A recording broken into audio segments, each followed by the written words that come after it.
Un accord de partenariat gagnant-gagnant entre l'incubateur Seasport en Arizona aux USA, la Startup Valley de la fondation de l'Université d'Abomey-Calavi. C'est l'objectif principal de la rencontre entre le directeur américain Gresham de l'expansion arrivé au Bénin, les autorités du rectorat, les responsables de la fondation et plusieurs agents. Le QI que vous avez là, qui a fait un séjour l'année dernière aux États-Unis dans le cadre du programme YALI.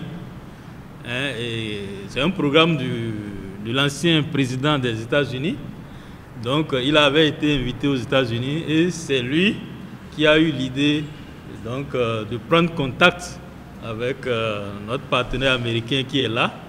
Et nous avons fait en sorte que cette initiative-là aboutisse pour qu'il y ait une collaboration avec au moins un incubateur des États-Unis, puisque nous sommes au début. Nous avons besoin quand même de bénéficier de l'expérience de ceux qui savent déjà ce qu'est un incubateur. La dite rencontre aura permis d'échanger les expériences et d'apprécier le niveau d'évolution de chaque incubateur.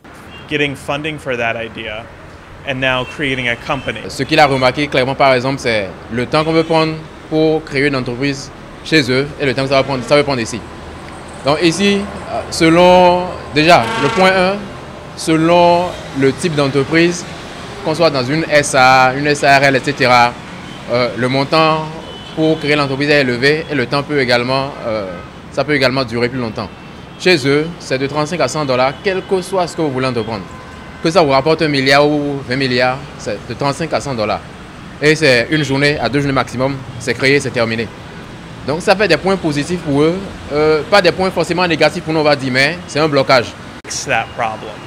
Il s'est agi aussi de faire des propositions pour une collaboration assidue. À terme, la Startup Valley de l'UAC deviendra un point focal Afrique de l'incubateur américain. Et cette coopération sera une coopération win-win, parce que notre incubateur s'est donné comme principe de ne pas être un incubateur qui tend la main à ses partenaires.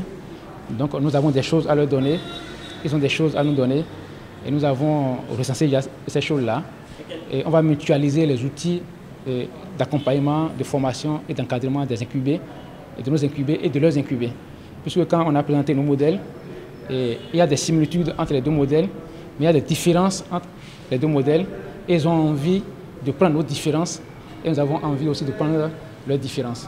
Donc ce sera un partenariat gagnant-gagnant pour qu'il y ait une mutualisation des outils et qu'il y ait une mobilité des incubés et même des agents de l'incubateur, qu'il y ait des projets communs entre les deux incubateurs pour se développer en Afrique parce que l'incubateur a envie de se développer en Afrique puisqu'ils sont en expansion.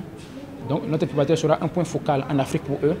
L'idée surtout, selon le deuxième vice-recteur de l'UAC, est de changer de paradigme, permettre ainsi aux jeunes de créer leurs propres entreprises. Nous devons nous départir aussi de l'idée que nos diplômés, c'est la fonction publique ou bien employés dans le privé aussi, pourquoi pas. Mais nous devons maintenant les former à l'entrepreneuriat pour que, au bout de leur formation, qu'ils soient eux-mêmes des entrepreneurs.